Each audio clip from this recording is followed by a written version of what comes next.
You're a techie. Oh no. My partner's a good. She knows what she's doing.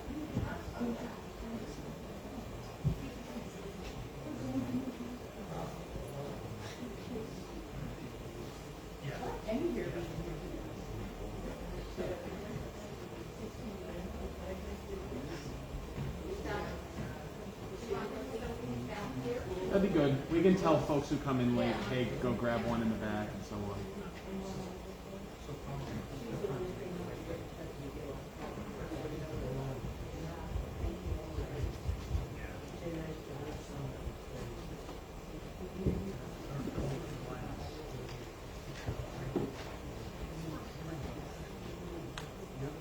How many more of these you got? 2 more? 3? 3 more. Wow. That should be singing in the next one. Studied opera for 2 years for something, right? See, there you go.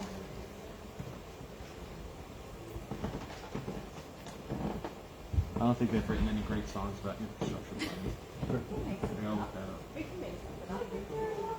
Thunder Road. Yeah, just an old road theme song.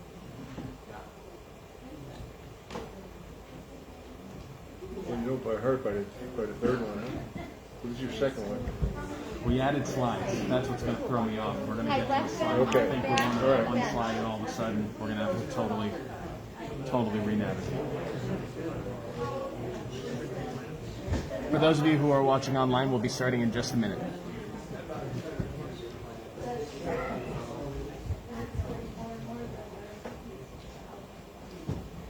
There we go. Cool.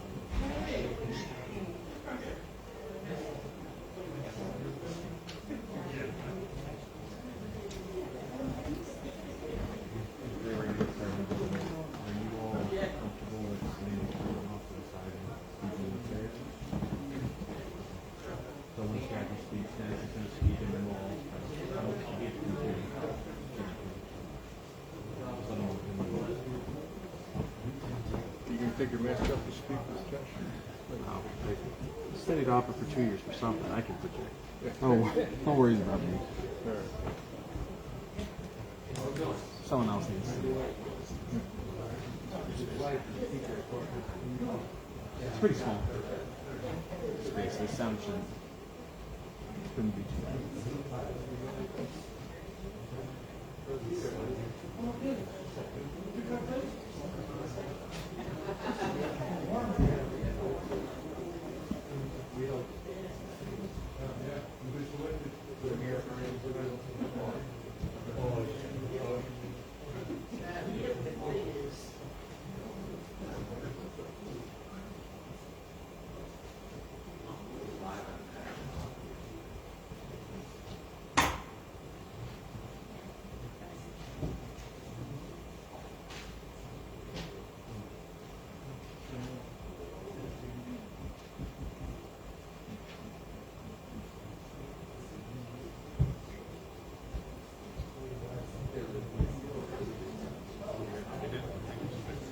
Yeah, you look at it and I was like, I'm like, that's you. I'm like, look at another I think we're ready when you are. Okay. Thank you very much. You're welcome. Do you want the microphone or? If you have one available, I think it might help.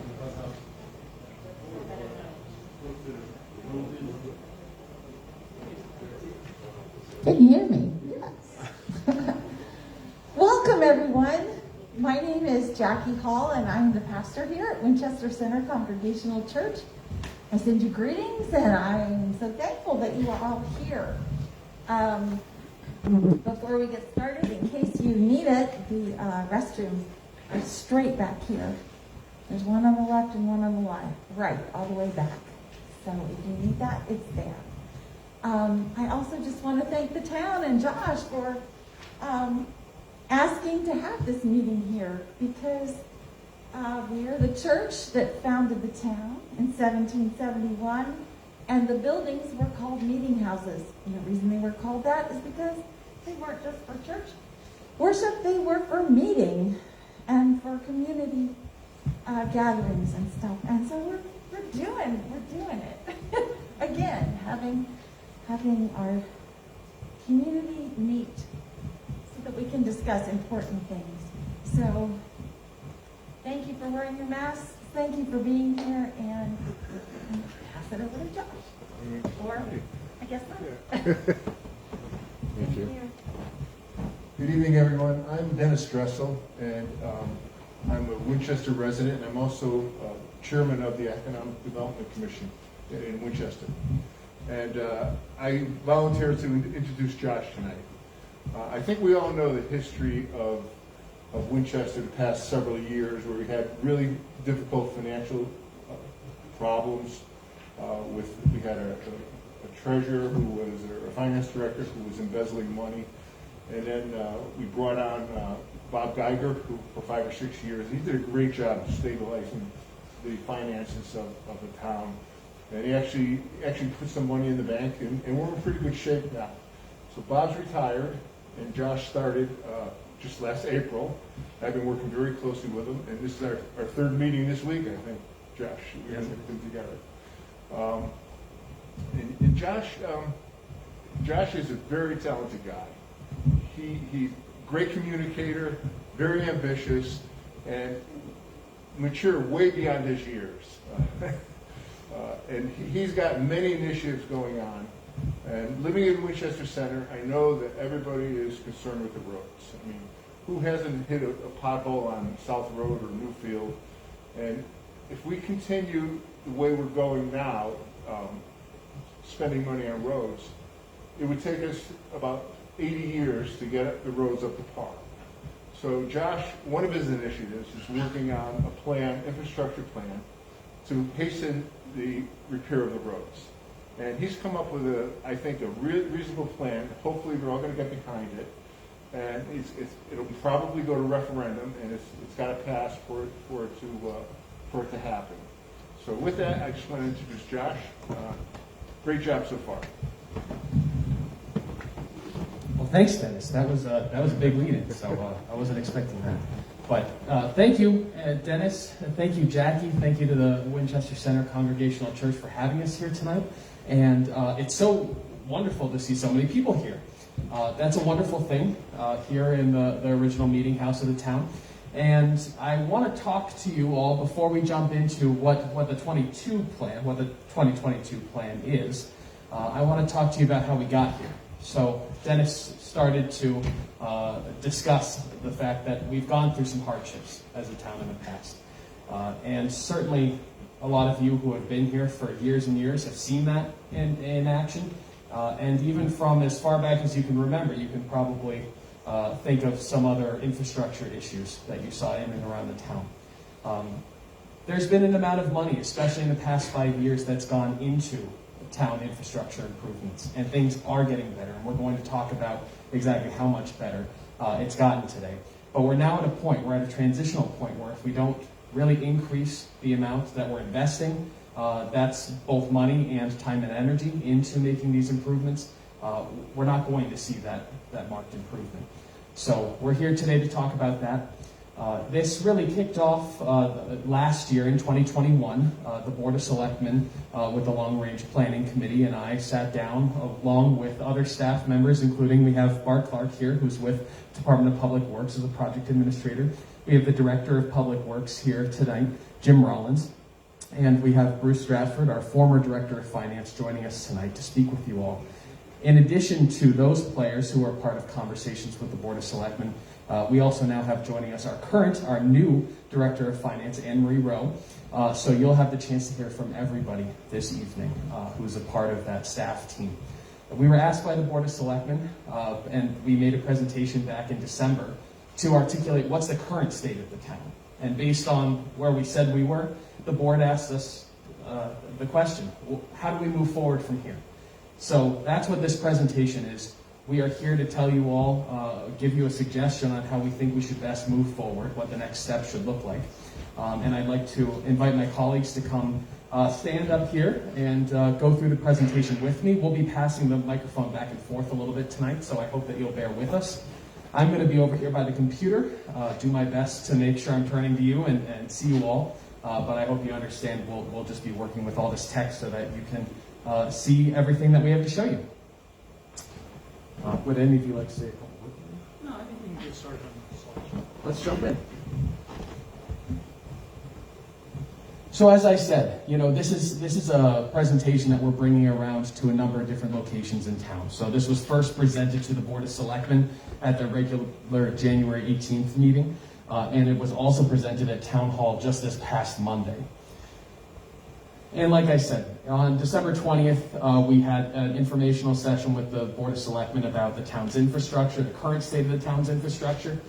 And the bottom line is that since fiscal year 2016, so a few years back now, approximately $8.7 million has been invested, has been spent on pay-as-you-go roadway improvements. And a little more than half of those funds came from either the state or the federal government. So about 49% coming from the town.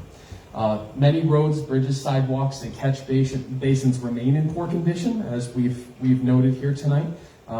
Dennis noted just a couple of those, but certainly the list goes on.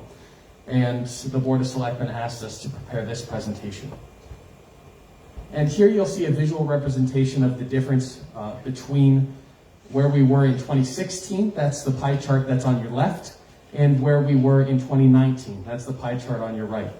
And with these small incremental improvements, with investment from the town, we were able to bring what we call PASA ratings up to a higher standard. So back in 2016, when we had a first assessment of the PASA ratings conducted, we had 2% of the roads in a failed condition at that point in time, and we had 50% in a poor condition. In 2019, with the investments that we made, we minimized failed roads to just 1%. We shrunk the number of poor roads to 35%, and we were able to double the number of roads that we had in excellent condition. And that's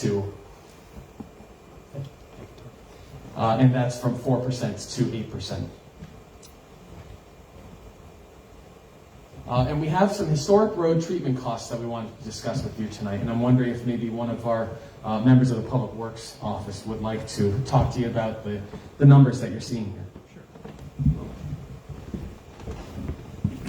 So this slide is a pretty important thing to be aware of. When you have roads that are in good condition, it takes very little cost to keep them in good condition. When you have roads that need complete reconstruction, they're very expensive to reconstruct.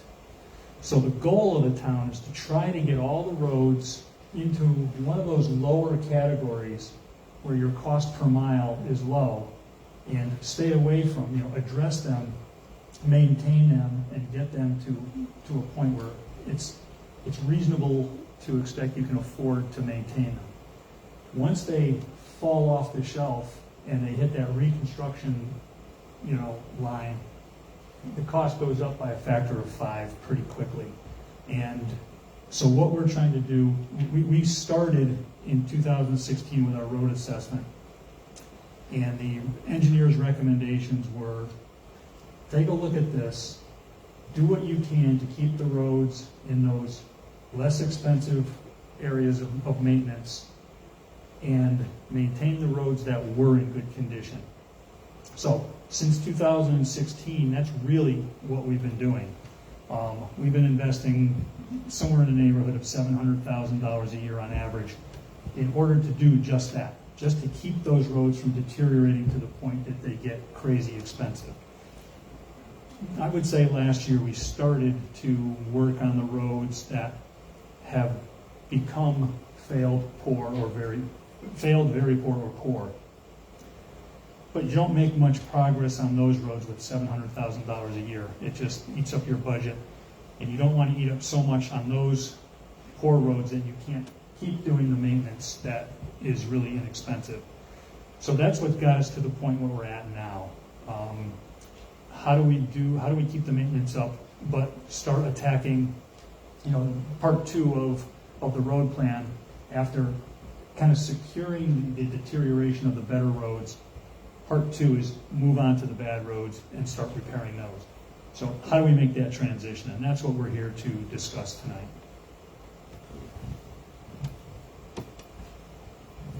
And so we've put a lot of time and effort into creating this number for you. But our conservative estimate on what it would take to bring all of those failed, poor, and fair roads up to a good or excellent condition would be over $60 million. And as Jim said, right now we're putting a little over $700,000 on average every year into our roadways. Now there's a question, I'm sure, on all of your minds about federal funding that might be coming forward. As we said, about 51% of all of the funds that we've had in the past 5 years that have gone towards roads have come from either the federal government or the state government. The bottom line right now is that with the American Rescue Plan Act funds, I'm sure some of you have heard about that from the newspaper, from just in your everyday lives. Unfortunately, the federal government has restricted the use of those funds, and they are not permissible. It's not permissible for us to use those funds on roads. There are a number of other grants that we can pursue, and certainly the federal infrastructure bill that was recently signed into law is something that we will look into, and we will pursue every last dollar that we can get for Winchester. But the bottom line is, as it stands right now, it seems to us that most of those funds are going to be put into federal and state highways, not into local roads. So we're still in a position where we have a lot of failed local roads that need to be tended to, and federal funding won't be able to fix all of it. So the question is, how do we speed up the pace? And I want to use right now three different individual cases as an example. So using Hollibird Ave, the Case Avenue Bridge, and Oakdale Avenue, all in downtown Winsted, as an example, with a $716,000 average roadway investment per year, it would cost us approximately $2.7 million to fix these three projects. That's just 3 out of dozens. And if at that pace, with just $716,000 going towards those projects, it would take 3.8 years for us to complete them at the current pace. If we were to borrow money and have that borrowed money total the amount that needs to be put into these roadways and this bridge, those 3 repairs could be completed in a single year. So the question is, what kind of roadway is needed? And Dennis said this right at the beginning. At the current pace that we're moving, if we wanted to take all of those failed and poor roads, and with just the investment that we're putting in now, it would take over 83 years to get all those roads up to a good or excellent condition. And in the meantime, all the roads that are good and excellent right now, they'd slide right back into a failed or poor condition. And there are a couple different ways that we could pursue trying to put an increased investment into our roads. There's pay-as-you-go. That's more of what we're doing right now. That means putting more than $700,000 into the annual operating budget and saying that's going to help. The issue with pay-as-you-go is that we can't take a bite out of the larger road projects that we have in front of us, even if we increase the annual budget to $1 million, $2 million. There are some projects that are larger than those numbers, and in a single year, we wouldn't be able to complete even that one road project. It eats it up quick. Bonding is the other avenue that we can pursue. And borrowing, this involves borrowing money to pay for the improvements. The debt is typically paid off over a 10 to 20 year period. And it allows for those large projects to be completed in a shorter period of time. You've borrowed all of that money up front so that you can pay for whatever the project costs might be. It does involve a multi-year funding commitment if we go with bonding. So I'd like to turn it over to our new and our former directors of finance to speak a little bit about what bonding really means and why it's a good path for the town of Winchester. Anne-Marie, would you like to speak to this?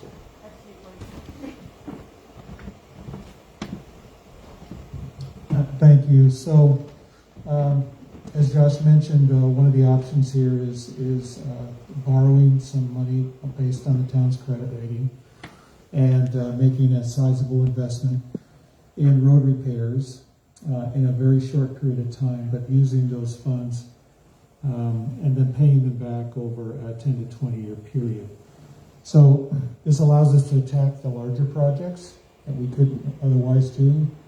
It also, we do not enter into a borrowing arrangement with in the municipal debt market without making a commitment on the part of the town to the road projects, to make it a road repair. That comes at a referendum vote by the townspeople.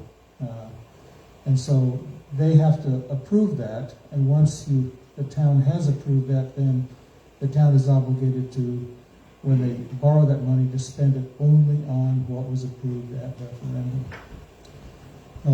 One thing that we know that currently municipal borrowing rates are at historical lows. How much longer that will last, that's tough to say. But still, even with relatively minor rate increases that has been proposed by the Federal Reserve this year, the borrowing rates are still going to remain at historical lows. And so if you were to approve a borrowing, then we could take advantage of those historically low interest rates.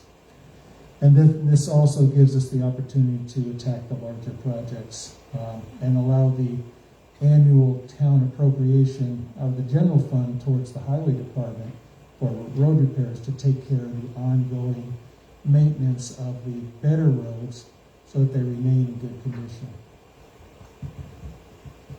So the state of Connecticut has passed laws that restrict how much any municipality can borrow. And there are formulas for this. And if you went to the annual financial statements that the town issues, they come out every year about this time.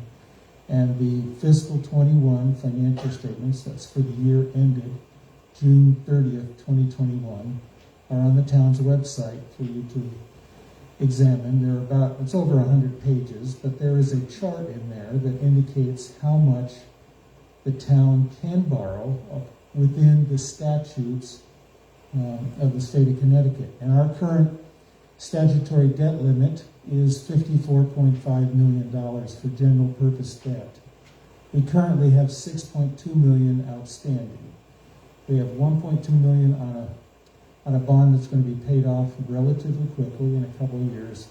And then we have $5 million that we had borrowed as an interim financing for the Hinsdale School renovation. That's what makes up the $6.2 million. That leaves $48.3 million available for a borrowing authority. So this gives us, the town, a good amount of flexibility. And as was mentioned, we've worked hard for the last 5 years to put the town in a good financial situation with a A1 rating from Moody's bond advisors. And so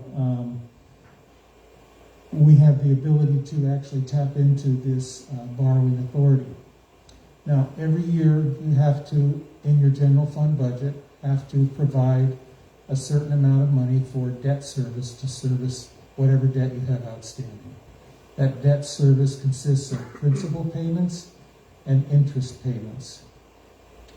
And so when you go to consider how much the town could actually afford, you take a look at how much you would like to borrow, what a expected interest rate would be, and then you can calculate what the annual debt service would be that would be required for the town budget.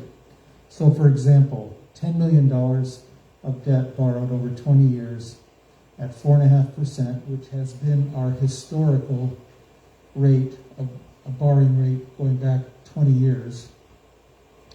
That requires annual debt service about $736,000.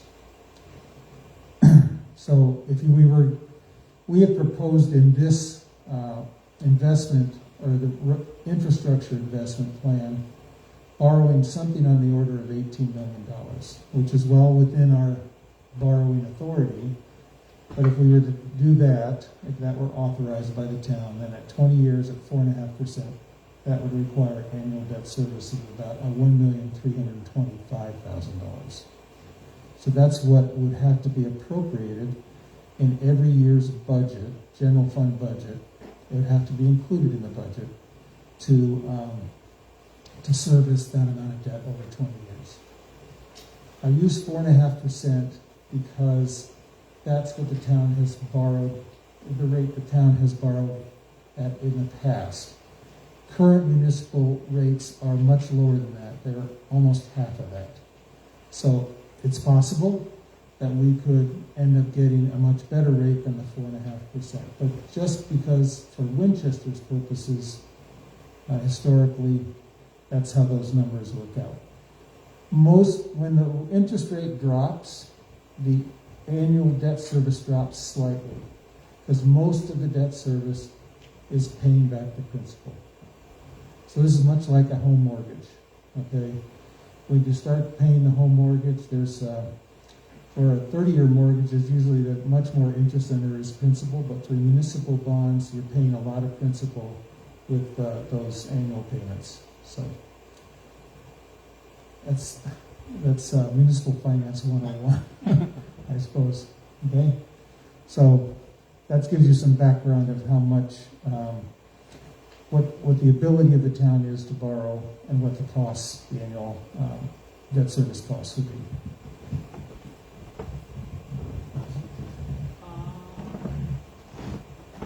Once you get started, and I'll pick up wherever. Okay, I'll turn it over to you after I go for some of these. So we said that there's $60 million worth of work to do at least, minimum. And we're talking about an $18 million package, infrastructure package. So we had to figure out, how do we prioritize these projects? Not every road can be done at once. That's not reasonable for you. And actually, as Bruce said, we physically can't, we legally can't borrow that much money. We can't borrow $60 million. So the question is, what makes a project a priority? And what we have done, and really what I want to give all the credit, our public works crew did a tremendous job of going through and really thinking about this issue from every possible angle. And here are some of the different considerations, the criteria that they used as they decided which projects should be made a priority right now versus what perhaps should be included in either future bond packages or what might be able to be paved within the general operating budget. First and foremost, the comprehensive condition of the roadway. That's of paramount importance. If we have a failed road or we have a fair road next to each other, we need to be focusing on the one that's in the worst possible condition. And we need to be able to bring that up to the best possible condition. So that includes all features. That includes sidewalks, surfaces, utilities, and drainage, all in one. Safety conditions was consideration number 2. Of course, we want every driver, every resident, every passerby to make sure that they are as safe as possible while they're in the town of Winchester. And any time that we had an opportunity to fix a road where there are true safety concerns, we wanted to make sure that we were taking that opportunity. Grant availability is another one of these. As I've said now a couple of times actually, about 51% of all of the work that we've done in the past 5 years has come from a state or a federal grant. If we have the opportunity to leverage some of those dollars and not put that burden on the backs of taxpayers, that's what we want to do. And we want to be getting as many grants as possible. We'll talk a little bit more about what we think we can get later on, but that was taken into consideration. The total expense of the project, if something is smaller than $700,000, obviously we can pay for it out of an operating budget. So we're looking for some of those larger projects. We're looking for geographic diversity. That means we're not just servicing downtown Winstead. We're making sure that we're attending to roads that are out here in Winchester Center, that are near Highland Lake, and all across town. We need connectivity to our essential facilities, which includes emergency shelters and schools. Traffic volume, so if a road's more trafficked than another, we wanted to make sure that we were addressing those that are impacting the greatest number of travelers. Synergies with other work. There are some instances where we already know that a road is going to have to be dug up or disturbed in some way due to utility work, so we want to tend to those while we have the opportunity to leverage some of the dollars that might come from that. And then lastly, project readiness. We're a small town. We don't have a public works department that is able to work around the clock 24/7 to make sure that every road has a fully engineered design and plan for its replacement. We take everything as it comes, and we have a number of projects that are ready to go. And we want to make sure that we can make use of those plans that are already developed as we move into this proposed bonding plan. Would either of our public works... Yeah, let me just be on Please do. what you started. So Josh did a real nice job just describing this slide. Two things I want to make maybe a little more clear is all these considerations, they weren't really prioritized. This wasn't really a rubric. It was really, these were some of the major things that we considered.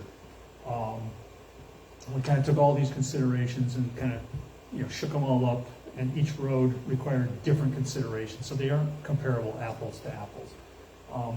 But the most important thing to remember on this is the last 5 years or so we've really spent working on those better roads to keep their deterioration as slow as possible. This top bullet point is the worst roads are the ones we're starting to go after now. So that's where we started. This doesn't really address those moderate roads. So we started with those, and almost every road and project in this bond is roads that were rated 1, 2, or 3. That's the term he used earlier is a PASER rating, and that's really a pavement assessment value or something like that. So those ratings are what guide which roads are the worst. The 1s and the 2s and the 3s are the worst. The 8s and the 9s are the best. So all of these roads, almost all of them, are in the 1, 2, and 3 categories. There's a few 4 and 5s that are attached to other projects that have synergies with utility work. So we try to leverage money from grants, federal programs, other utility work. So even if a road didn't meet all of the other above criteria, if we knew it was getting dug up, we tried to hit that so that we don't end up fixing a road that was just worked on, because I know how much that bothers the public, as it should. So those are the only kind of points I wanted to tidy up on that slide. So through that pile of considerations, this is what kind of came to the top. This is what everybody's probably coming out to see. This slide shows kind of the regions of town that are being addressed and which roads are in that section. And obviously, you can read it for yourself. The west side of Winston has Hubbard Street, Hannafin, Marshall Street, and Upland Road. Kind of the main core of Winston has Case Avenue Bridge, Elm Street, and Spring Street. Eastern Winston is Holbert Avenue, Moore Avenue, Oakdale Avenue, and Whiting Street Phase 2. Whiting Street Phase 1 is part of another grant that's partially funded already, and that was leveraging grant money. The Winchester Center area, we do have to do a bridge rehabilitation down on Grantville Road over the headwaters of the Mad River. Newfield Road, anybody here think Newfield Road needs help? My grandson thinks and he's right. Newfield Road, parts of South Road, and Wani Road. So, those are some of the big names up here. Not to say there aren't others, but I don't think there's going to be any disagreement that all those need some help. The Highland Lake area, Lake Street. That's there's a gas main going up there, so we're leveraging their paving work, and we'll do the rest of the stuff on our side. There's a culvert over Taylor Brook on West Wakefield that's in really rough shape. That's being done, so we'll work on some drainage and some other stuff in that area. And then West Wakefield Boulevard has some other areas, mostly drainage considerations, and along with that, does the road improvements. So these projects here all come up to, kind of best guess estimates are $15 million. That's just town money. And that's town money. There's other monies that are associated with grants and leveraging other utility work and so forth.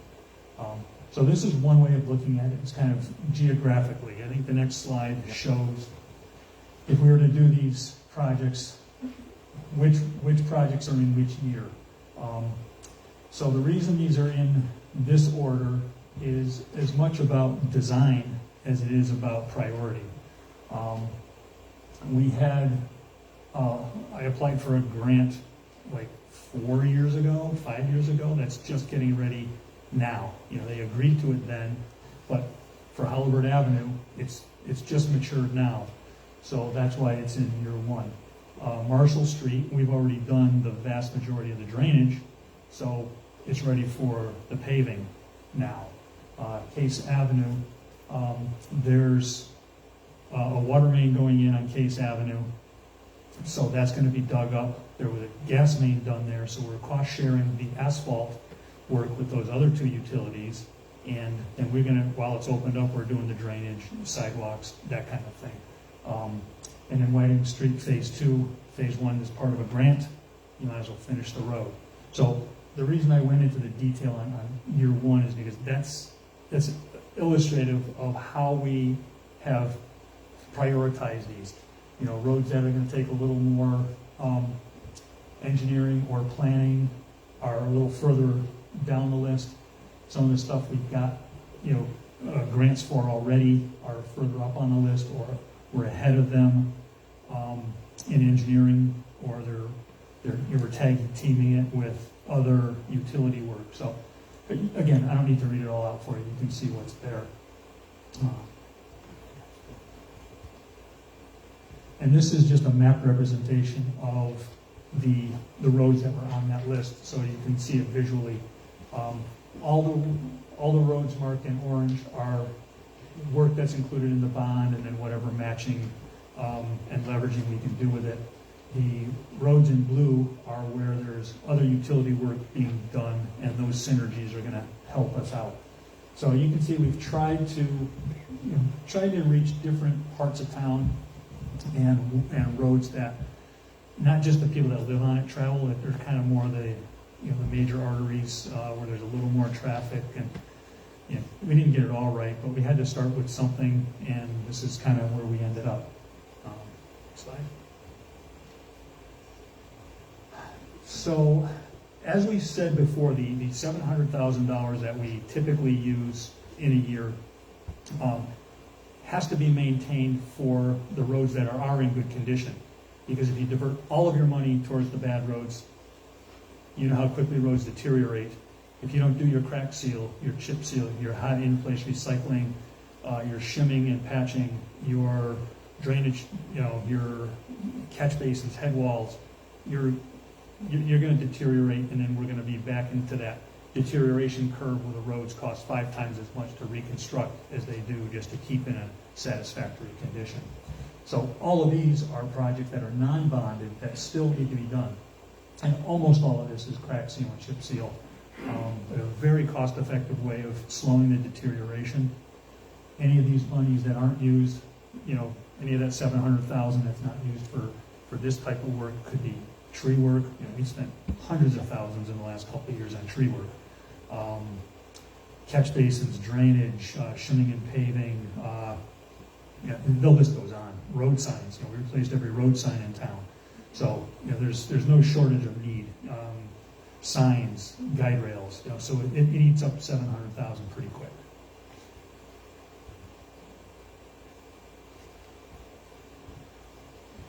So who wants to speak on this? I can speak to it. All right. Yeah, just quick. This is just another quick comparison that we wanted to show you. So if all of those projects that we just showed you, we have, I think it's 3 different bridge projects and 16 road projects that we've proposed in different areas of the town. If we wanted to get all of that work done, it would take approximately 21 years to complete those projects at the current rate of investment. What we're proposing is that we borrow the money up front to pay for all of these projects. And given that opportunity, we would be able to get them done in a projected 5 years. I know that still sounds like a long time. Everybody wants their road done tomorrow, if you have the opportunity, obviously. But seeing the difference between 5 years and 21 years, I know I don't want to stick around until 2043 to find out how all the other roads look while we're just taking care of these. And we also have some non-roadway projects for consideration. We told you that we're looking at closer to an $18 million bond, and what you saw before was just $15 million. So here's where the other 3 comes in. First and foremost, we have sidewalks. and I know our former Director of Finance, Bruce, may want to speak to this project a little bit, or at least can help answer some questions later on.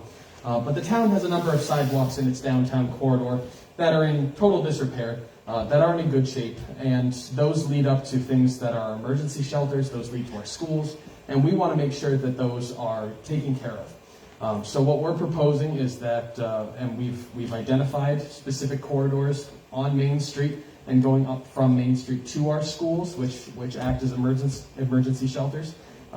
It buys us over, I believe, just a bit over 4,000 linear feet of sidewalk, and the estimated cost for this project is approximately $600,000. A second, and this is number 2 of 3, is drainage around Highland Lake. If any of you have taken a drive around Highland Lake in the past, I'm going to guess, I wasn't here 5 years ago, but I'm guessing 5+ years easily, you'll see that the drainage that's there is not in good shape, and there is not a lot of drainage in some very crucial areas.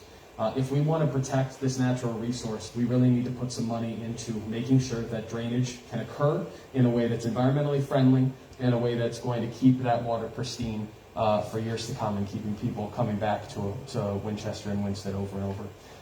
The amount that we're proposing to put into this project, though over time it's going to cost more, admittedly, we're proposing to put $1 million towards this at this time.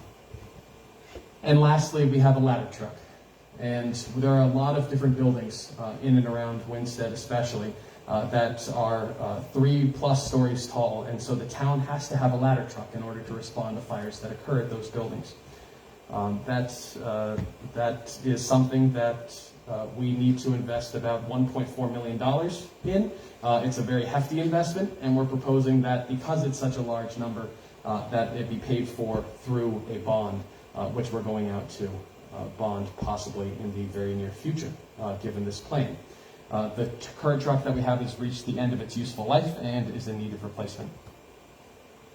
So all in all, you can see here we have the original 5 categories for roads and bridges, and then over in the right-hand corner you'll see those 3 non-road projects listed. It's $15.3 million for the road, about actually $3 million even for the non-road projects, which brings us up to that $18.3 million that we were talking about earlier.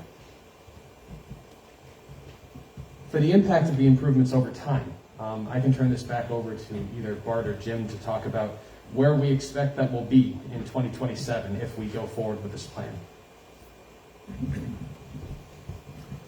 So the pie chart to the left was the road ratings that we did in 2016.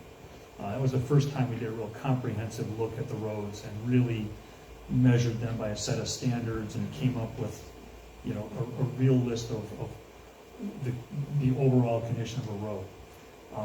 As you can see for yourself, we started off with 2% failed roads, 50% poor roads, 17% fair, 26% good, only 4% excellent.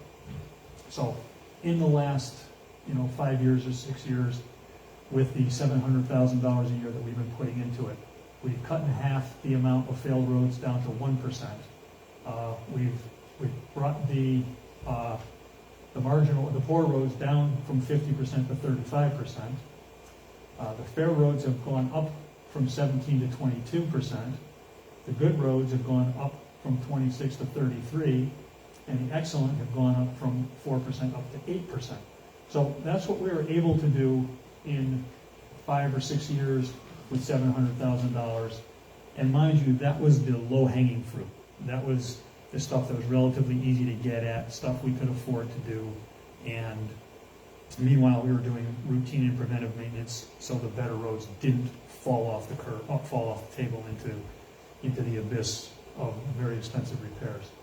So this is kind of a proposed or an estimated place where we think we could be in 5 years with the investment we want to put in. We will have moved those excellent roads up to 20%. We will have good roads at about 33%. That's not going to change a whole lot from over time because we're starting to work on those bad roads. The fair roads stay about the same.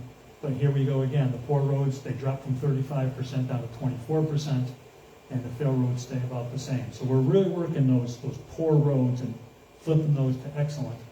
And at the end of this next 5 years or so, we can see that 75% of the roads are going to be fair, good, or excellent, and only 25% will be poor or failed, as opposed to 56% when we started this in 2016. So that's kind of the prize that we're focusing on.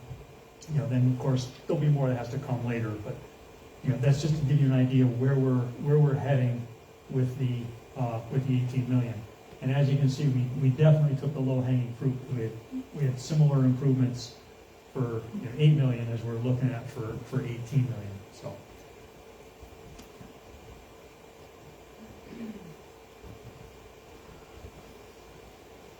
It's probably better off for you. Yeah. Sure. So just to recap, what's the impact of these improvements, right? We're looking to make sure that roads are becoming safer and easier to traverse. We want to make sure that residents and businesses are attracted to town thanks to the improved image. We're trying to work towards a long-term goal of minimizing a need for these types of huge improvements. We're trying to improve everybody's property value, and we're also trying to take on non-road projects that provide pedestrian safety, cleaner water, and improved fire safety as well. The big question on everybody's mind, not just folks here, but we are live streaming this at this time, so for everybody who's watching online and who will see this presentation for months to come, the question is going to be, where is my road, right? I hope that we touched, if we didn't touch on a road that you live on in particular, I hope that we touched on roads that you traverse often, that you take to go to work, that you take to see your family and your friends, that you're going by every day. And our goal is to try and make your lives a little bit better. Make sure that quality of life is improving. Make sure that Winchester's image improves. And also that your cars aren't beat up too badly. So we did our best to address as many roads as we could given the cost constraint.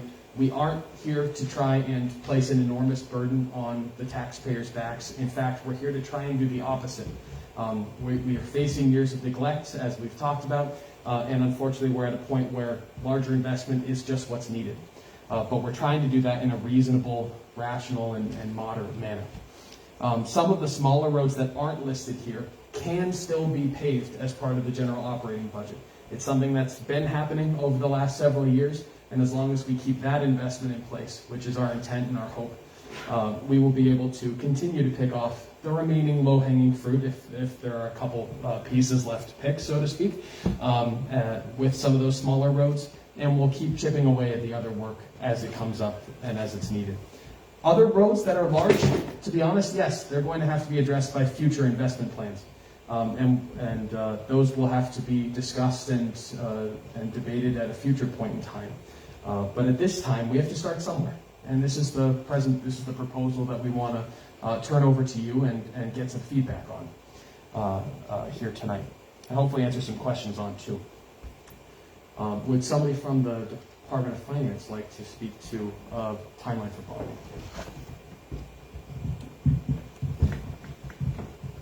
So as Josh and Jim have mentioned, the timeline that's expected to complete these projects, obviously they can't all be done over a 1 year or 2 year period of time. And the anticipated, the goal would be to get these done over a 5 or 6 year period. So when you go out to bond referendum, you would have to approve, let's say, the full $18 million, if that's what you so choose. You go out and you approve $18 million. At that point in time, it's probably not best for us to say we're going to take out $18 million because we can't spend that right away. We're going to spend on a gradual basis as they do the work. So although the money is approved and the debt is approved for us to borrow, we don't have to borrow all that money at one time. So we won't necessarily begin to pay that back all at one time. We can take it out as needed, say potentially a few $1 million to start off with. They start the projects, in a couple more years we take out a few more $1 million until we have taken the full $18 million. So at the end of the 6 year or 5 year period, we have taken $18 million and we are now paying back on $18 million. But we are paying that on a gradual basis. The benefit of that, obviously, is you're easing into your debt repayment. And that kind of spreads out your debt repayment so that everything is not taken out all at one time. And we're not paying back on money that we aren't even using yet. I would liken it to a construction. If anybody has built a home and you've had to take out a construction loan, you're taking that out on a gradual basis. Josh can address the next steps. Thank you very much. So the next steps. If the Board of Selectmen, and several of them are here in the audience today, I'm sure that they'll make themselves known as we get into a Q&A phase of this event tonight. If the Board of Selectmen decides, based on your feedback, that it wants to pursue these proposed projects, it needs to do so by April 18th. And by that point, they would have to set a date for a town meeting so that you can all come together and discuss and vote ultimately on whether you want to send this to referendum or not. And then this would be voted in May at the annual budget referendum. An informational web page has already been launched. That's townofwinchester.org/infrastructure plan. And that includes this presentation. It includes video recordings of other presentations that we've already given. Detail sheets are coming in the next couple of days, and also a frequently asked questions page. And so we have more info sessions that are going to be held to answer questions and solicit feedback from the public, in case anybody wants to come out to one again, or for anybody who's watching online right now, please note that you have every opportunity to come and speak with us in person. An informational mailer is being developed and is going to be sent to all Winchester and Winstead residents to help deliver some of this information directly to your home. And then, like I said, after April 18th, that's when we move into the town meeting and referendum phases of these decision-making processes. The future public meetings that are going to be held, again, mostly for folks watching online, as it will be the same information that's being presented to you all here, but please feel free to come out again. On Tuesday next week, we'll be meeting at the Little Red Barn Brewery at 5:30 p.m. On Thursday, February 10th, we'll be meeting at the Senior Center at 7, that's the Winstead Senior Center at 7 o'clock p.m. And on Wednesday, February 16th, we will have a virtual meeting by Zoom for anybody who can't attend in person. That's at 6 o'clock that day. And we do have one in reserve. That's Thursday, February 17th. We would have a snow day makeup session location to be announced. That will not be held as long as all of the other sessions are held. So here we are. We're looking for your feedback. We just gave you a lot of information. It's something that we've been grappling with for months, so we understand that questions aren't necessarily going to come to you right now, and that's okay. If you have questions and comments, we'd like to hear it.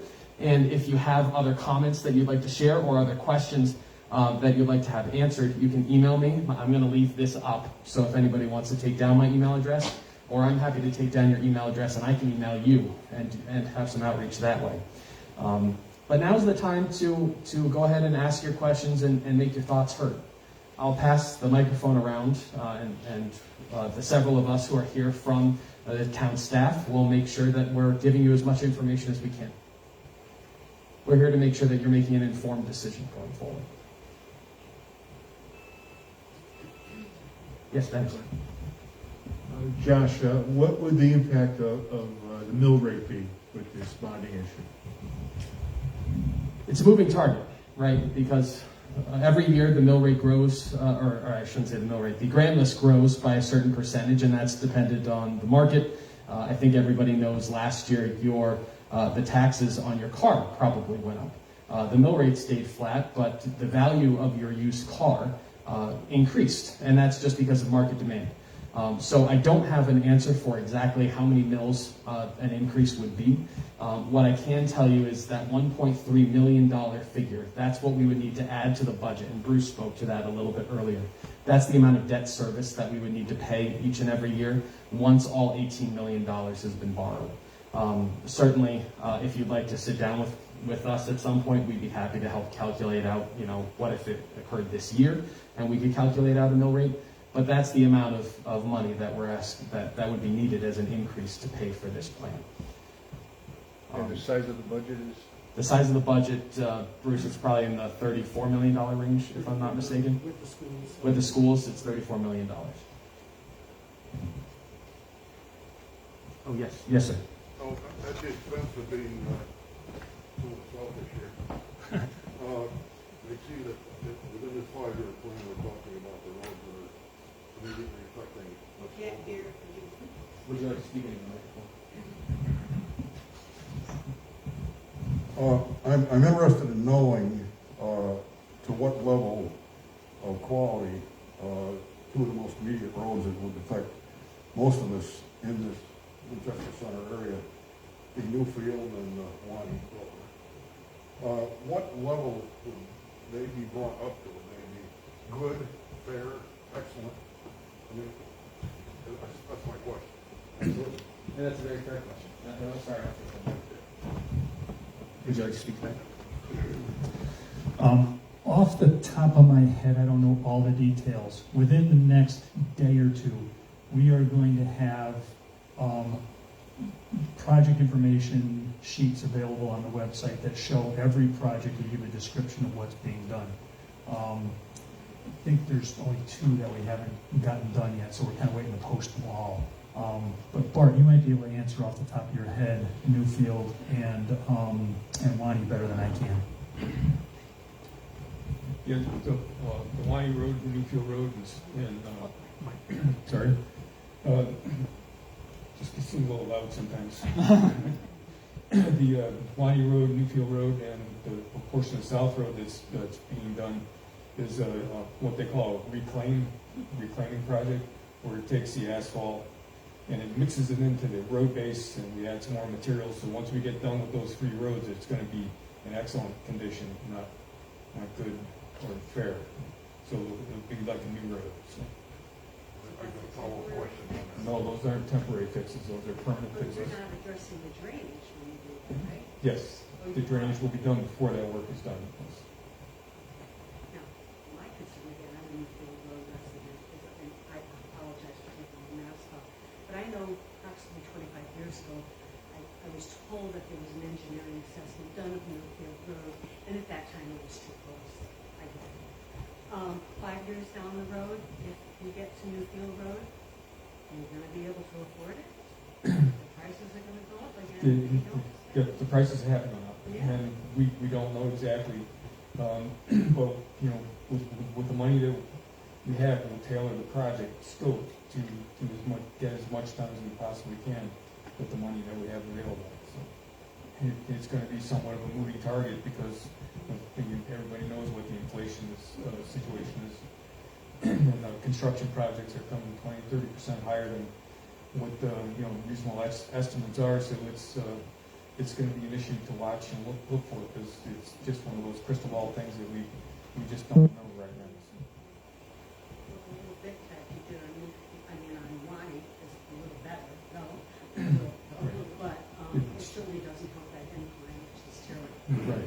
I think South Road actually, sorry South Road, because I think South Road is actually not too bad right now. We did a lot of work to South Road a few years ago, that especially on the first section, that significantly improved with the ride. Most people see that. So. I walk these roads every day. I think I know where they're from. I just have a follow-up question on what you were going. It's going to be a mill and pave. I see these milling operations, particularly on the 263 when they were doing it. They get to a boulder that the thing wouldn't chew through, and bump up the height of the machine, and then drop down after they get beyond it. I know on Bluefield Road, Larry Hurlbut about 35, 40 years ago was down there with a backhoe, pulling out along the Bluefield Brook, rock after rock after rock. He was told to cease that. But what I'm saying is the intensity of the rock that's going to pass after that, and stay there after that milling happens, is going to create the same darn problem all over again. It's going to be a frost and then heave and then drop. So this milling isn't all it's cracked up to be if there isn't a backhoe or something following it and knocking these big rocks out. The type of project that we're doing that we did on Granville Road down here a couple of years ago, they had a reclaiming machine in there. Yes, there were rocks that we had to take out of place. That before the ones that we knew, we had to take them out before the reclaimer came in, and the ones that stirred up. Yeah, well, are we going to get every one of them? No. I know the state didn't get every one of them. They just stick along, see what they did on the reclaiming process is very, very thorough. So, We'd expect that to be the case. sure. Yeah, one more thing that we are planning to do to help address that the state didn't do on 263, is we supplement, after we reclaim, we supplement that with a layer of inch and a quarter rock, like 3 inches of it, and we reclaim it again back in, and that raises you up and gives you a lot more structural integrity to the base. And then you put your pavement over the top of it. And most of you guys have probably ridden that first section of Grantville Road that was so horrific for so long. Essentially, that's what you'll be getting when you're done.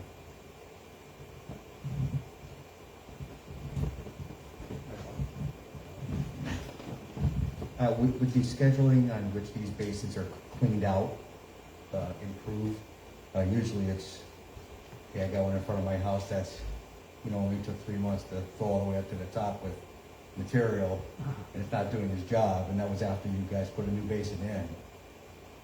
Only took 3 months to fill it right up to the top, and it is that way still now. And I'm not knocking anybody. All I'm saying is that if we do this big project here, somebody's got to upkeep these basins to make sure that things flow the way they need to keep the roads. And if we're going to spend all this money, it's got to make sure we preserve those roads the best we can. And doing that, I think that's going to help a lot. I couldn't agree more. Okay, Yeah. that's all. Okay.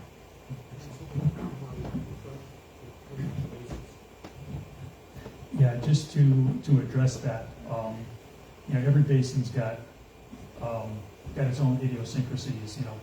That could be because the road sides up above it needed work. It could be a lot of different reasons, but we're getting out there a lot more frequently. We bought our own sweeper a year ago, so we're able to sweep stuff off the roads now that we weren't doing before. That's less to get in the basins. We're sucking the basins out more often. So we are definitely improving on it. There's a lot of factors that go into which basins are bad, but I think you're 100% right. You do all the work, but if you don't do the maintenance, you're only getting partial benefit. But worse than that, you're only getting partial life. It's just not going to last as long if you don't keep that road base dry, because that's the killer. Freezes, thaws, freezes. You guys know the routine. You've seen it a million times.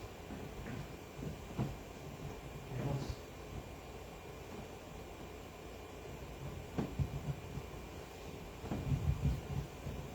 So if there are no other questions at this time, like I said, this is an open conversation. We're trying to have a number of these meetings specifically so that we can address questions that come up 2 weeks, 2 months down the road. And the Board of Selectmen is going to continue to have its ears open. You can send comments that you want to have read into the record at a Board of Selectmen meeting on this subject to me at townmanager@townofwinchester.org. You're welcome to come to other future meetings that we have about this in person and make your voice heard. I'm really happy to have had the chance to come out here to Winchester Center to talk to you all about this project, and really I'm thrilled to see how many people are here tonight. That wasn't something I was expecting, especially with the rain and so forth. So thank you for making the trek. We're going to stick around just for a few minutes, certainly at least me. I guess I shouldn't speak for everybody else, but I'll be here to answer questions if you want to come say hello and ask something privately. And then and you'll certainly be hearing from us again in the future. Thank you, Josh, Kelly, and Jim Rollins. I'm all for this.